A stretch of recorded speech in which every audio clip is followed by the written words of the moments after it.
One of the Gospels, one of the four Gospels, there's actually many Gospels that were written. We have four of them in the Christian scriptures. They're pretty widely regarded as the most reliable Gospels that were written, so that's why they're there in the scriptures.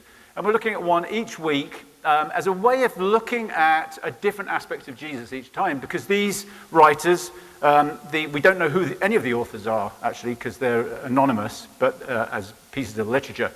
But they've been accredited to Matthew, Mark, Luke, and John. So we'll use that terminology as we go through. And last week, Ruth talked about the Gospel of Matthew. Today, we're going to talk about the Gospel of Mark.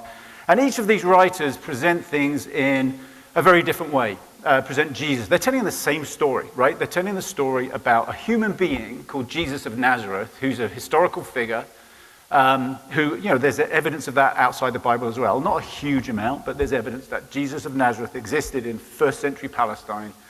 They're telling stories about his life. And they're telling those stories in very different ways to portray different aspects of Jesus, different qualities of Jesus, his humanity, his divinity, in their opinion. And also, different things that Jesus taught and the way he taught them. And they present those things in very different ways. So I think we have there a great example in the scriptures in general of the different opinions that we see. So, in the rest of the Christian scriptures, there are very different opinions expressed that appear in the writings. Likewise, in the Hebrew scriptures, in what the Christians have tended to call the Old Testament, lots of different perspectives and opinions about the same thing, but coming out on different sides. So I think that gives us a cue, a lead into perhaps how we should interpret Scripture, not be too adamant about our interpretations, not be too literal about our interpretations, and see the beauty of different perspectives that exist in there. And I think probably we live in a time when appreciation of different perspectives would be a good thing, right? It would perhaps help us to grow as humanity. So what we're going to do today, as I said, look at the Gospel of Mark. I think we've got to be careful when we're doing this kind of thing. I mean, first of all, we're going to look at the whole gospel. I will keep it under 2 hours, I promise. But that's a challenge. So we're just going to do a very surface overview of things. It's also, I think, when we analyze Scripture, it's important that we don't just get caught up in the academics of it, get caught up in the technicalities. There's value in some of that, of course, because when we think about, for instance, we're talking about portraits. If we think about painters, these are two self-portraits of Pablo Picasso, which look very different, right? So, and I put self-portraits up because it's obviously the same guy, and he knows that he's the same person. But the first one on the left there was I think it was late teens when he did that, and the second one looks a lot more like the Picasso style, right? And that's sort of, in his mid-20s, I think it was. Not that long afterwards. But you can see that his technique is very different in each of those. And what he's trying to communicate, therefore, is very different. And I think that's important for us to bear in mind as we look at these different Gospels. And today I want to look a little bit at how, not just what Mark says, but how Mark says it. And I'm going to use that term Mark. We don't know who wrote Mark. There's different theories about it, but I'm just going to use that term. There's different techniques and different ways that Mark tells the story that can help us actually see Jesus better. But the important thing is that we don't miss the point, which is we want to see and hear and experience Jesus, right? And that's in keeping, actually, with all of these stories, because the whole point that we see in all the stories is not that Jesus came with an educational program. Jesus came with a different way of life based on a different consciousness, a different understanding of the universe. And that wasn't just learnt by education. Sure, he taught, but it was learnt by life transformation. It was learnt by following Jesus, by being with Jesus, apprenticing ourselves to Jesus. And really the Gospels are an invitation into that kind of followership. And if you think about it, I think we've all probably experienced that. I know I can say, I can think of times when, for instance, I've been in therapy based on situations in my life where I really wanted to change. And I know I need to change, but it's not enough to know you need to change, right? So I seek out help. And sometimes understanding the problem, or at least getting a better understanding of why do I behave like this? Why do I have these problems? And as you sort of understand yourself and your upbringing and your environment a bit better, and why you are like you are, it helps you, right? It does help. So that understanding is important. And Jesus taught a lot of things that gave us understanding about humanity and its good, bad, and ugly aspects. And so that understanding is helpful. But really, again, going back to that therapy kind of analogy, I could come out of a therapy session with, I understand it all now, and just continue to be the same person. And that's not the point, right? It's about a journey. It's about working at it. And that's what Jesus called people into and what he helps people do. So let's bear all that in mind as we go through this whole series, but also specifically today. Now, something we'll mention a few times, and I'll just touch on it a little bit today because we are talking about the Gospel of Mark, and this is relevant, is something called the two-source hypothesis. And that is basically that an understanding developed that Mark was probably the first gospel ever written, or at least the first gospel written that we have in the Bible. And that wasn't always the belief. Actually, there was an understanding up until relatively recent in history that Mark was a pretty crass, condensed version of Matthew. And it kind of got demoted. It was like, and it's not that great. But knowing that it's the first gospel written, as just from some analysis, has sort of changed the perspective on Mark. And what you'll see here is, so what we've got here is that Mark influenced Matthew and Luke. Okay, John is a very different gospel. Similar in some respects, but very different in many other ways. But Mark seems to have influenced Matthew and Luke. And the reason we conclude that is because there are massive parts of Matthew and massive parts of Luke that are literally word for word the same in the Greek as in Mark. But there are also in Matthew and Luke differences. And some of those differences in Matthew and Luke are similar, right? So they're not in Mark, but they're similar things in Matthew and Luke. And the understanding is that, hit the wrong button. The understanding is that's come from some other source that Matthew and Luke had access to called Q. That stands for Quelle, which is the German word for source. Nobody's ever found that document, though. And it may not have been a written document. It may have been a set of sayings, oral teachings of Jesus that got handed down, and they're drawing on those. And then also Matthew and Luke have material that's unique to them. It's not in Q or in the theoretical, the hypothetical, should I say, document Q, and not in Mark. So all that to say, Mark's pretty important, and having once been viewed as this really terrible piece of literature and a sort of just almost like a précis of Matthew, it's risen in its standing amongst scholars. And I hope today that we'll get at least a little glimpse on what an incredible piece of literature it is. Just what a brilliant piece of literature. Incredible storytelling, and something that I think can help us really, without trying to sound too manipulative about it, could help us really fall in love with Jesus. Just be captivated by the person of Jesus and who Jesus is. Whatever we believe about Jesus. And Mark leaves a lot of things open-ended. Okay, let's jump in right at the beginning. Mark 1, chapter 1, verse 1. The beginning of the good news about Jesus the Messiah, the Son of God. So we've got a bunch of things here. This is the first sentence, and typical for Mark packs a lot of information into a short amount of material. It's the shortest gospel of all four, but it's really rapid, fast-moving, lots of content in it that's brilliantly put together. So it's the beginning.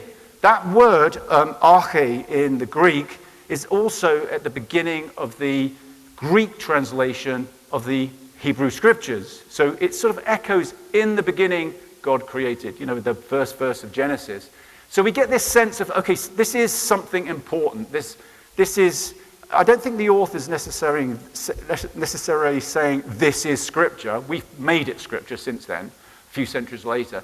But there's something new happening here. It's the beginning, and it's the beginning of the good news. That word can also be translated gospel. It's evangelion in the Greek. It's the good news. So some translations would say the beginning of the gospel.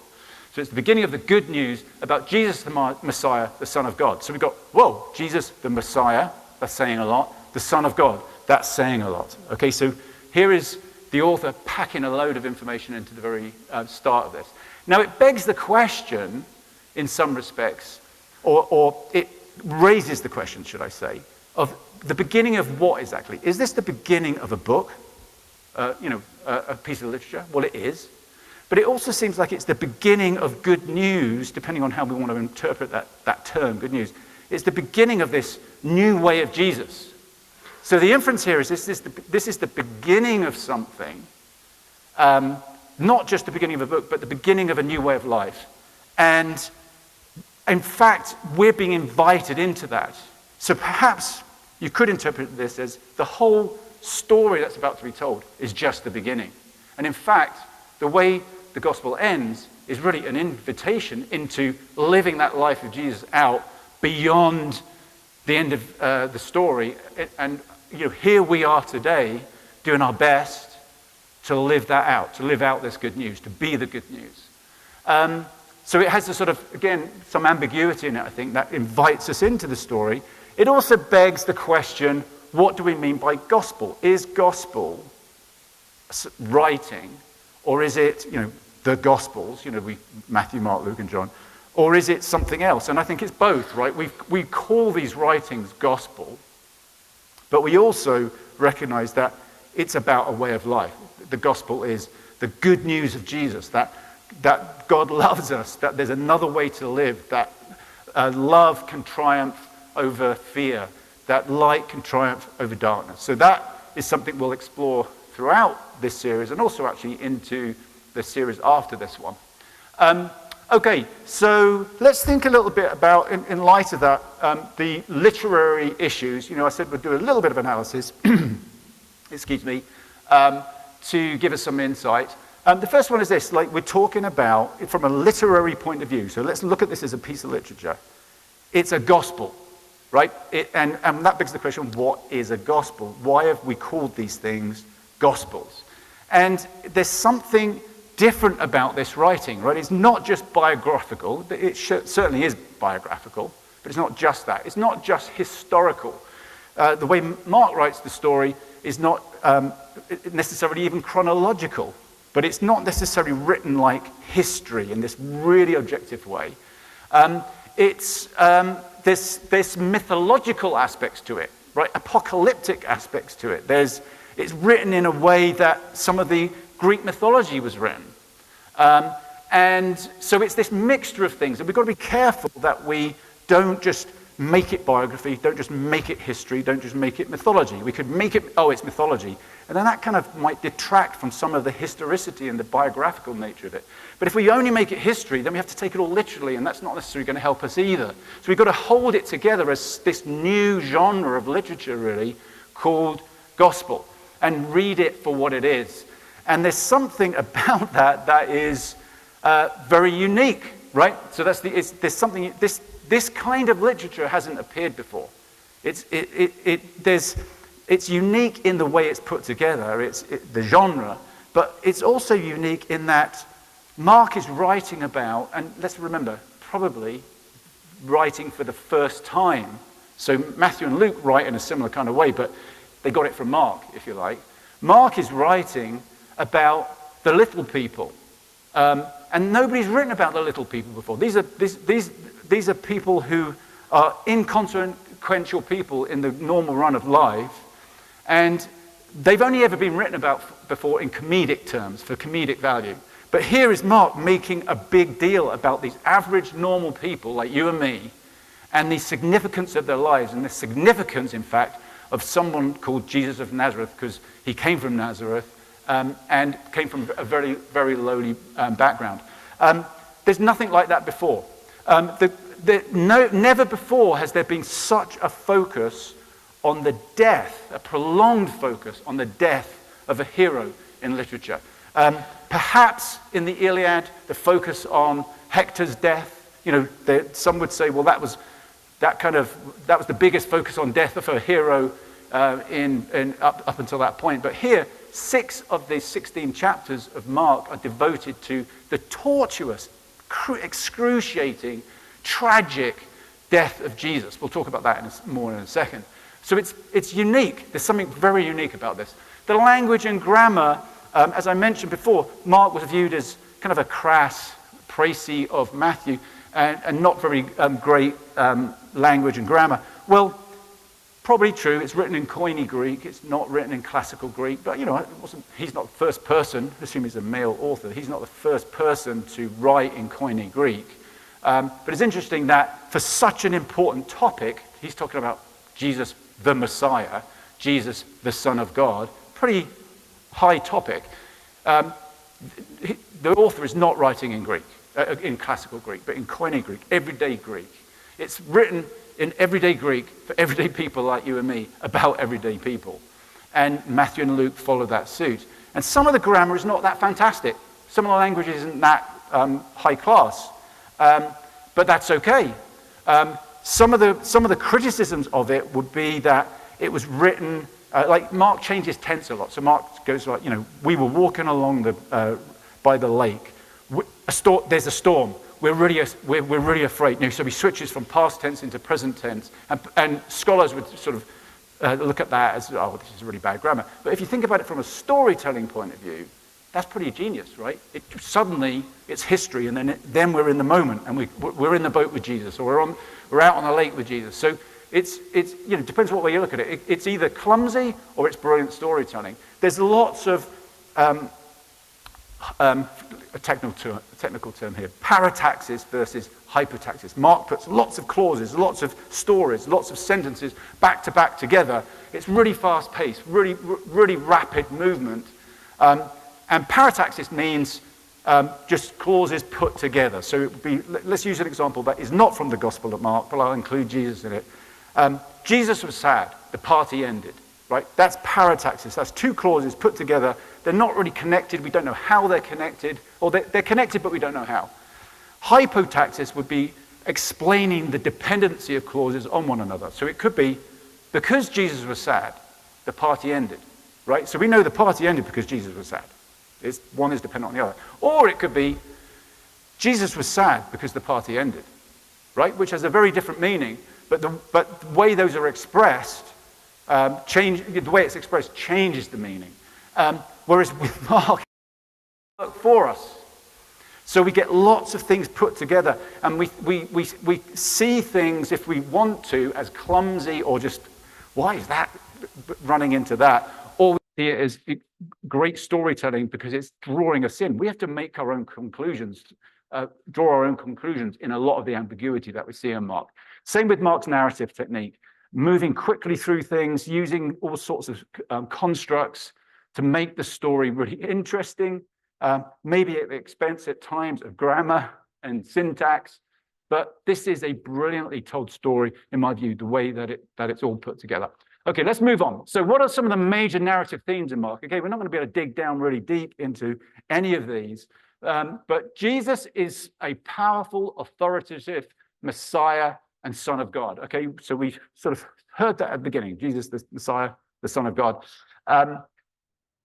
Through the whole first 7 chapters, really, into the 8, Jesus is healing people, casting out demons. Jesus has amazing teaching, and we get passages like this. Oh, sorry. The people were amazed at his teaching because he taught them as one who had authority, not as the teachers of the law. So Jesus is this really authoritative figure, not in a kind of pushy, obnoxious kind of way, although at times you could think, perhaps especially some of the religious authorities might have seen him that way.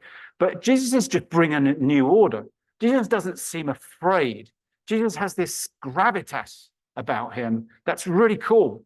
And it's a gravitas that says, you know what? You may have thought up was up, but I'm telling you up is down and down is up. He's turning things over. Jesus is good news to the poor, good news to outcasts, good news to people who feel broken, who need healing, good news for people who feel like their lives are out of control or they've been controlled by other forces and they need to be delivered. Jesus is authoritative and powerful. And that's a really cool thing. We get some of these great stories, which many people actually, or many scholars have seen sort of echoes of Homer. We mentioned about the Iliad earlier, but echoes of Homer in some of these stories. I can see that in some of them personally. If you look at it, this is just my opinion. I can see that in some, but in others where they say that's Homeric, I'm not sure, but interesting. But just, we get these great stories about Jesus. Jesus, in the story of Mark, there's a lot of misunderstanding about Jesus. The people who should understand Jesus don't. The people who shouldn't understand Jesus do. And that irony is used time and time again to make some really great points. Let's think about this a bit more. Who does not understand Jesus? Well, the religious leaders don't understand Jesus. From our vantage point, of course they don't, because they're all bad people, right? But from in those early days, that would have been a bit of a surprise. The religious leaders don't understand. Here's what they say about him in Mark 3. And the teachers of the law who came down from Jerusalem said, he is possessed by Beelzebub, by the prince of demons. He is driving out demons. They just don't get it. They think Jesus is from somewhere other than a good place. But it's not only that. Jesus' hometown don't seem to understand him. The place where he grew up in Nazareth, the place where they know him, and he comes in and does all these amazing things. Here's what it says about them. Jesus left there and went to his hometown, accompanied by his disciples. When the Sabbath came, he began to teach in the synagogue, and many who heard him were amazed. So far, so good. Where did this man get these things, they asked. But then it kind of changes. What's this wisdom that has been given him? What are these remarkable miracles he is performing? Isn't this the carpenter? No mention of Joseph, right? No mention of Joseph here. Just, isn't this the carpenter? Isn't this Mary's son and the brother of James, Joseph, Judas, and Simon? Aren't his sisters here with us? And they took offense at him. So for whatever reason, he seems to be doing miracles. He seems to have great wisdom, but they don't get it. They don't understand who Jesus is. They are offended. They kind of maybe jealous, but they're just put off in some way. Jesus' family, it gets even worse than this. Jesus' own family do not understand who Jesus is. Let's look at a couple of verses in Mark 3 again. Then Jesus entered a house, and again a crowd gathered, so that he and his disciples are not even able to eat. When his family heard about this, they went to take charges for him, for they said, he is out of his mind. I love that one. I mean, who would say that about Jesus? Would anybody want to say that about Jesus now? Interestingly, a little later on in that same chapter, it specifically says, it names Mary, his mother. Oh, it says his mother and his brothers come to the door of the house because they tell him, they send a messenger and said, tell him to come out. So they want to kind of take hold of him because this guy's lost it. Now, I think there's a very interesting issue going on here, which is that there's no birth narrative in Mark, right? So we read the first verse earlier, and then it just goes into Jesus being baptized by John the Baptist. So presumably, the writer of Mark knows that there's stories out there already about Jesus and John the Baptist, because there's no introduction. Mark doesn't need to persuade us that Jesus must be special because he was born in this way and there are angels and there was this and that, like a lot of literature does for certain heroes. Mark's just letting Jesus' life speak for itself, right? It's interesting. Now, Matthew and Luke feel a bit uncomfortable with that, and so they add in birth narratives, and they're quite different birth narratives. Doesn't mean neither of them are right or at all, but again, we're talking about Gospels here, so we've got to be careful about taking things too literally. But here's an interesting point. There's no birth narrative in Mark, right? And so Mark can really have Mary thinking Jesus is out of his mind. If Matthew said that, we would think Mary's out of her mind, right? Because, well, you had a visitation from angels and you were told that he's going to be the savior of the world. And so how come now you must get that it's going to be a bit of an unusual life, right? So same with Luke. But Mark has this doubt in the family's mind. I think what we have here is Mark alluding to the humanity of Jesus, right? There's no special birth. I'm not meaning that didn't happen. I'm just taking in this gospel, there's no special birth that would make Mary think, oh, well, he's supernatural, so anything goes. She's like, the guy's out of his mind. My son is out of his mind. She's probably worried for him, scared for him. So it's an interesting kind of difference with those other gospels. It sort of brings us into the humanity of Jesus, the vulnerability of Jesus. And maybe Jesus is more like us than we would like to admit, or perhaps than we have up to now admitted. Okay, so Jesus' disciples don't get Jesus either. I don't think, in many ways, we're probably used to that because of the way the disciples are portrayed in a lot of the Gospels. But Jesus was in the stern, sleeping on a cushion. The disciples woke him and said to him, "Teacher, don't you care if we drown? There's a storm out on the river, and these are sort of, seaworthy people, ex-fishermen." He got up and rebuked the wind and said to the waves, "Quiet, be still." Then the wind died down, and it was completely calm. One of Jesus' miracles. And he said to his disciples, "Why are you so afraid? Do you still have no faith?" They were terrified and asked each other, "Who is this? Even then the wind obeys him." Who is this? They don't get it. There's other occasions where it's obvious that they don't get it. They do begin to get it a little bit later, to some degree. Who does understand Jesus? Well, the author obviously does. And of course we do. But the only reason we do is because we were told at the beginning, right? The beginning of the good news about Jesus the Messiah, the Son of God. So we kind of get it. Or do we? We're told this, but what does Messiah mean? I've left the footnotes in there because the footnote A there actually just says Jesus Christ. Messiah is based on the Hebrew word for Messiah, and Christ is based on the Greek word for Messiah. They both mean anointed. So in other words, there's this sort of kingly nature to it, this monarchy associated with it. But it's saying Jesus is the Messiah, the one who's going to liberate people, liberate humanity. But do we really understand that, what that means? And the Son of God, another tricky one to interpret it, but the B there, the footnote there is that doesn't appear in all the early manuscripts. It's in some manuscripts, but not others. So it may not have been in the very first manuscripts, in the first original version of this, which we don't have, of course. So, but the author knows, and we know from the beginning. God and Jesus know, right? So based on the story. But again, there's some ambiguity here. So at that time, Jesus came from Nazareth. Jesus is about to be baptized in Galilee and was baptized by John in the Jordan. Just as Jesus was coming up out of the water, he saw heaven being torn open and the Spirit descending on him like a dove. And a voice came from heaven. "You are my Son, whom I love.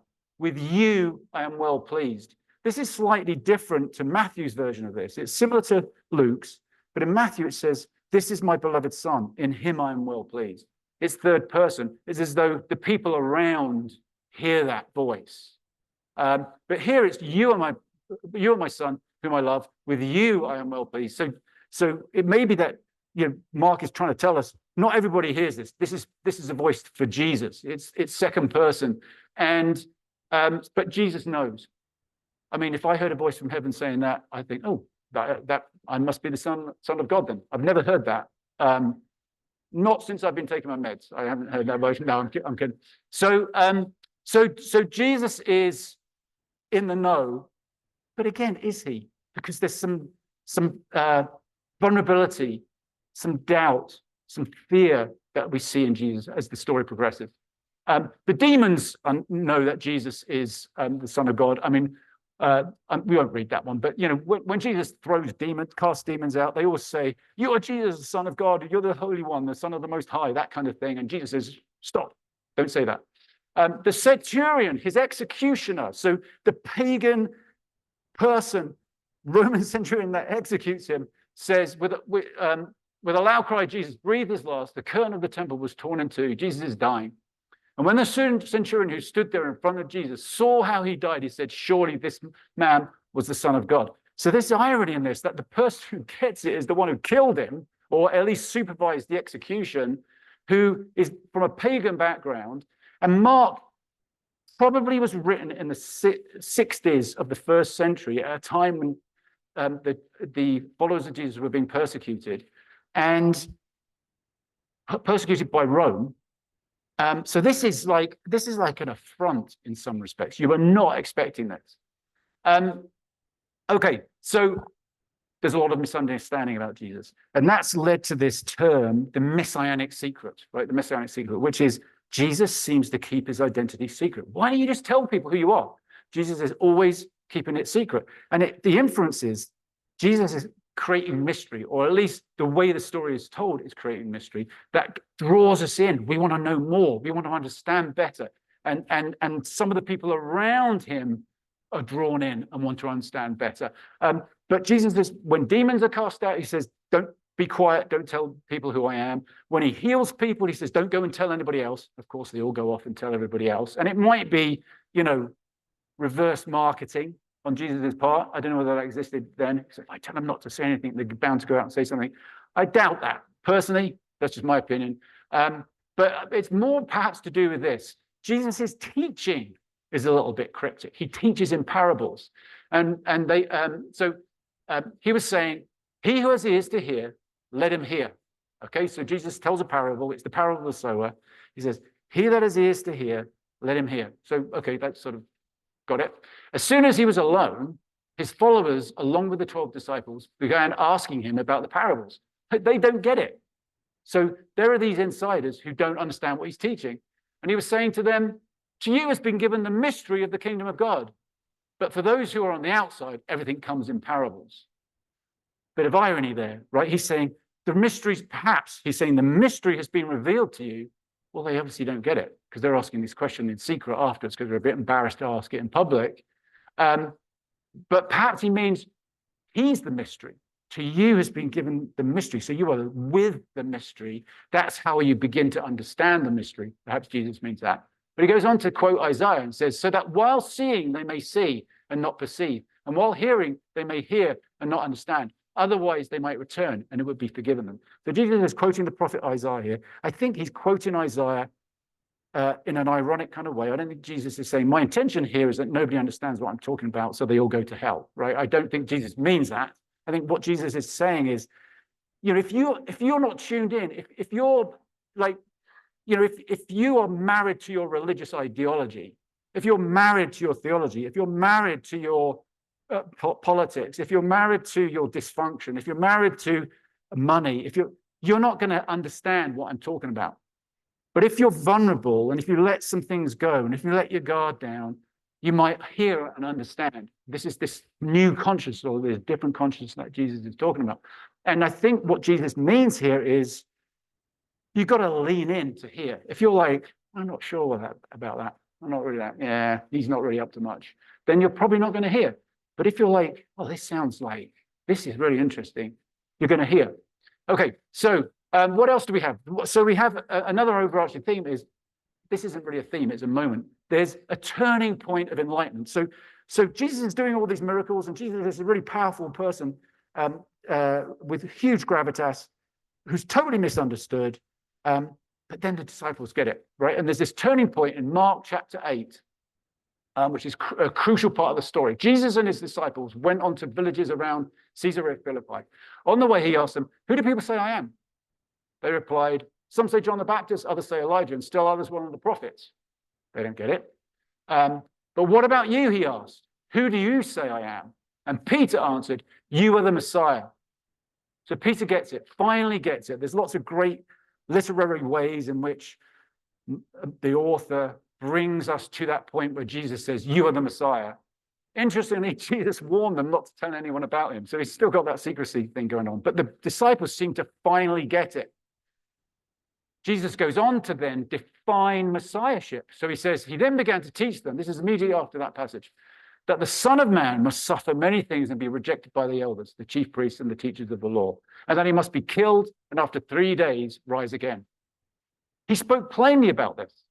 Okay, so he's speaking very plainly that, you know, you may think that I'm here to defeat Rome. You may think that I'm here to completely convince all the religious authorities of the hypocrisy, and they're going to sort of bow the knee to me in my new way, and everything's going to be great, and we'll all skip off into the sunset.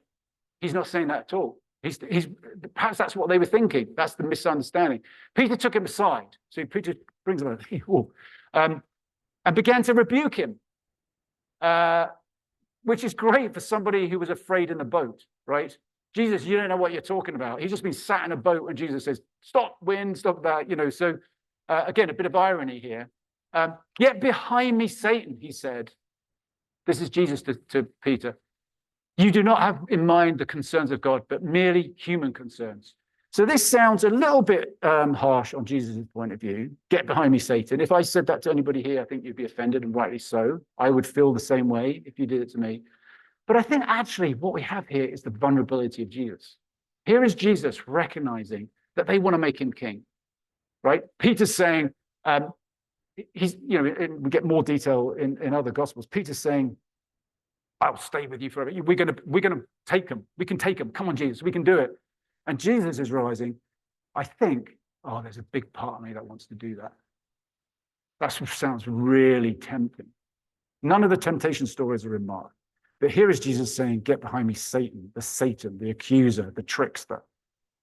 Jesus, I think, realizes, I'd love that power. I'd love that adulation. I'd love that success. I'd love just the ease of life of having that kind of control. And he's tempted and he's saying, get behind me, Satan. Get behind me, Satan.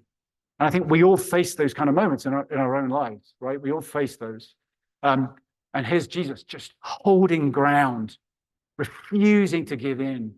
So he's been so powerful and so strong, and he's exercising perhaps even deeper strength in this very moment where he's tempted.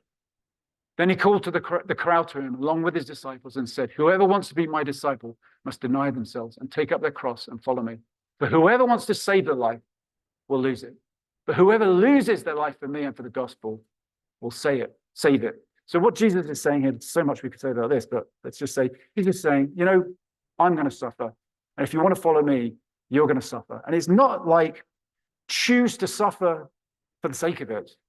It's just that if you walk this way of love, if you walk this way of kindness, this way of goodness, this way of humility, this way of vulnerability, you will suffer.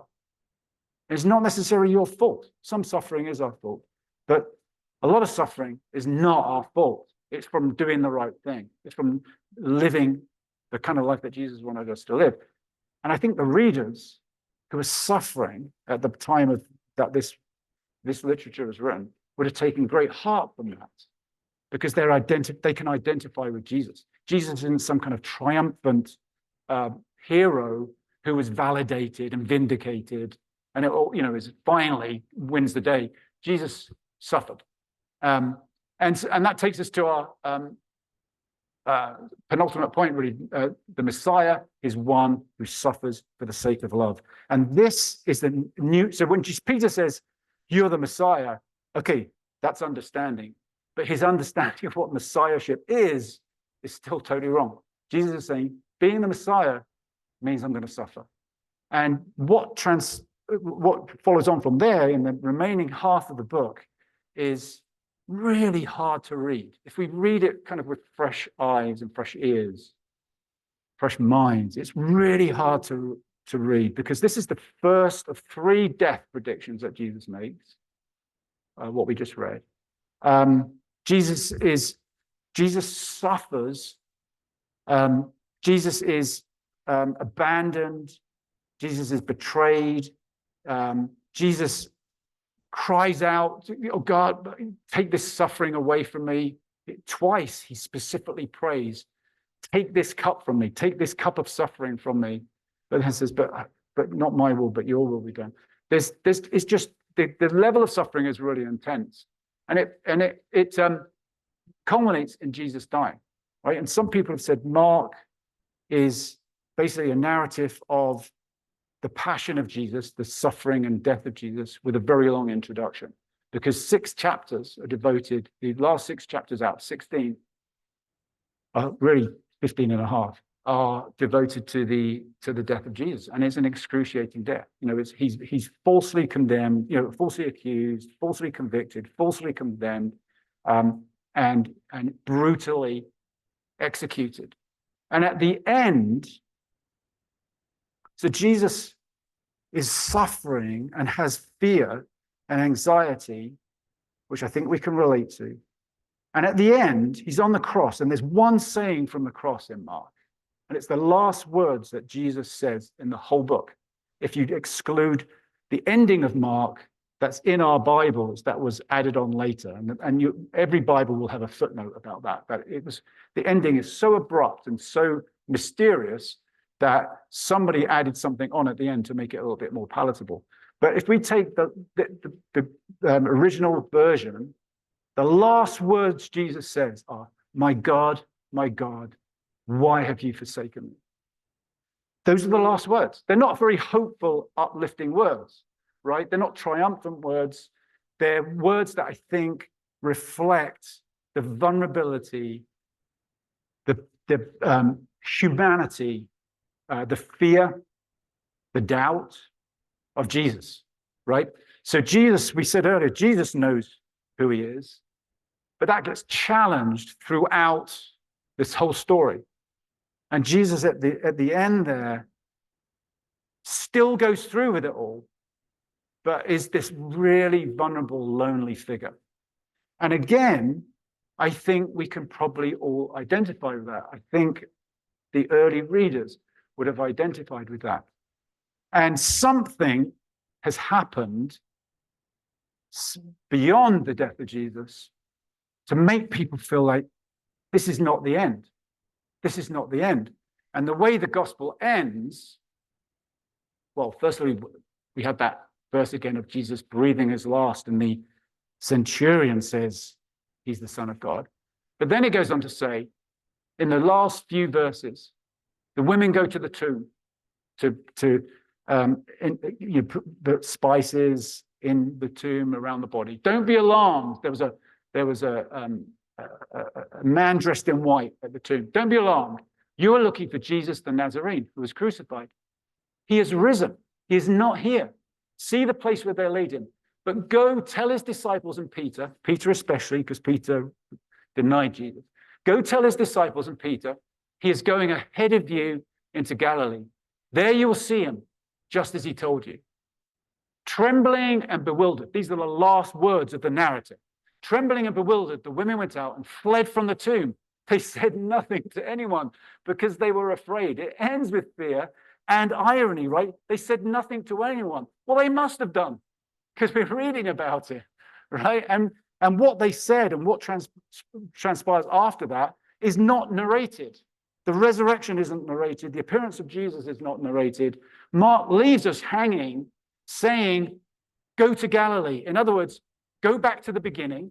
That's where Jesus was. That's where all his disciples were. Go back to the beginning. There's a new start. So this is the beginning again. What has happened, this whole story was just a beginning. Now Jesus is ahead of us. We need to follow Jesus, follow the way of Jesus. Whatever we think about the resurrection in terms of the bodily resurrection of Jesus, Mark doesn't seem too concerned about that, incidentally. But whatever we think about that, we are following the living Christ, right? The presence of Christ that we're leaning into.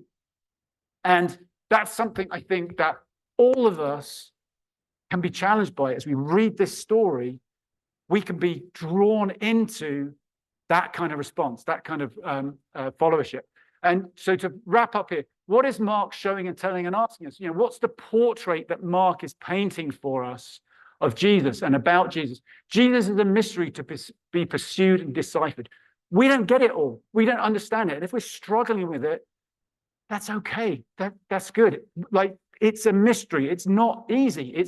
We're being called to follow, and followership is how we deepen our understanding. Followership is how we're transformed to be more like Jesus.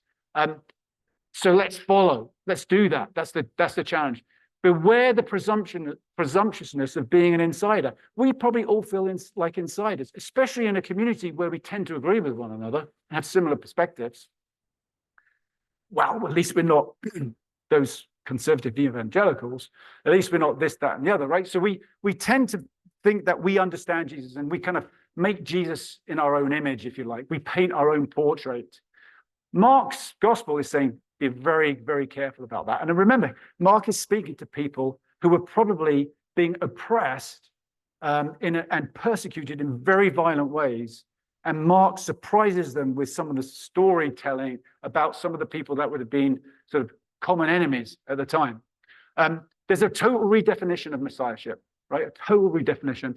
There's the expectation of suffering if we follow Jesus. So if you are suffering,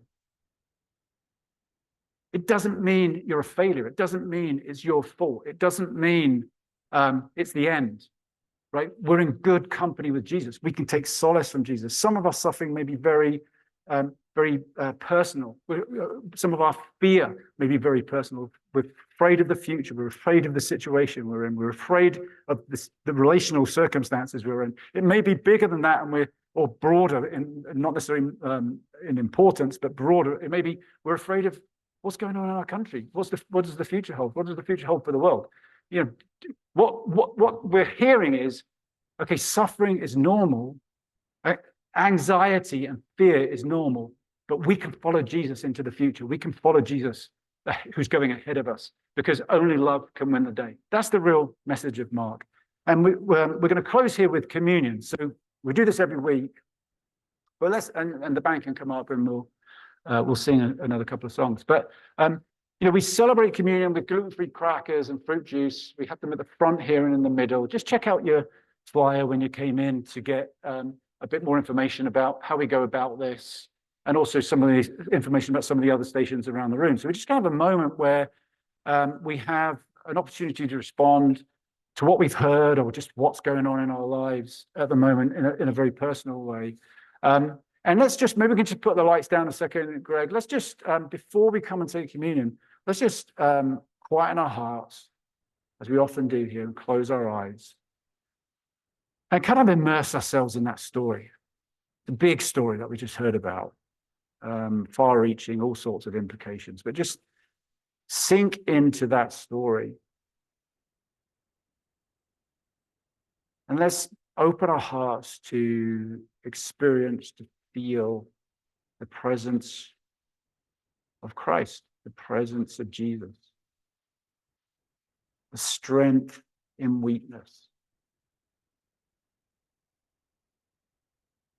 the courage driven by love in fear and anxiety, the hope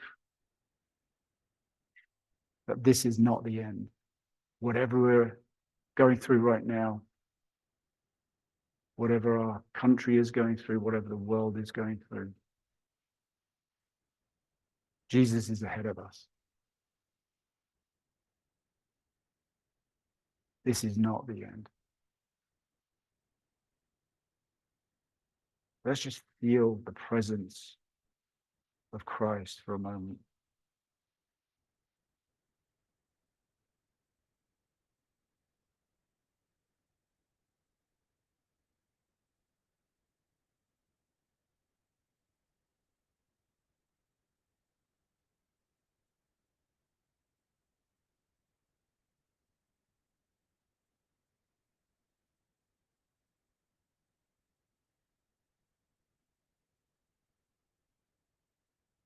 As we open our hearts,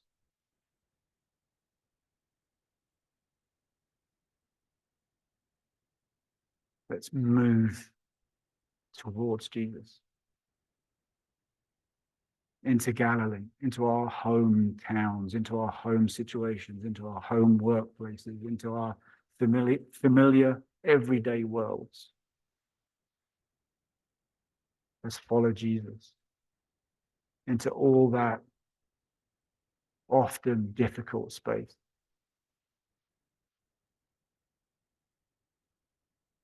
And be love. And be courage.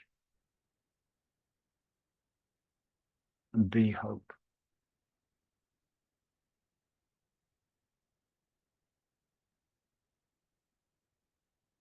Jesus, you are incredible. And we don't get it.